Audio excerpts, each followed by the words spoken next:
Pro kabaddi season 12 action లో Gujarat Jains top 3 buys ఏంటి ఆ వర్తగా అది వీడియోలో తెలుసుకుందాం. దానికన్నా ముందు మిగతా టీం వీడియోస్ అన్ని కూడా మన పేజ్ లో ఆల్రెడీ అప్లోడ్ చేస్తున్నాయి, అవి కూడా ఒకసారి చెక్ చేయండి.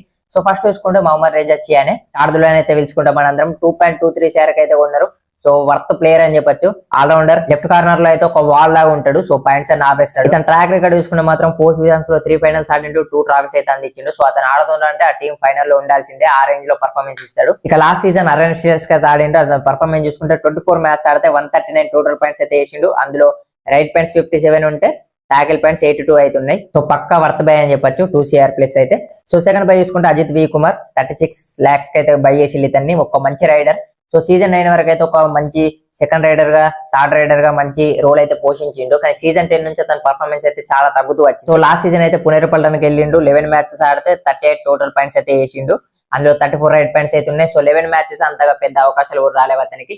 సో గుజరాత్ జైన్స్ ఎలా వాడుకుంటారు, సో అతను ఎలా పర్ఫార్మ్ ఇస్తారు చూడాలి. సో డీసెంట్ బై చెప్పుకోవచ్చు ఈ ప్రైజ్ కి అయితే. ఇక థర్డ్ చూసుకుంటే శుభం కుమార్ అనే ఒక ప్లేయర్ అయితే తీసుకున్నారు 27 lakhs కి.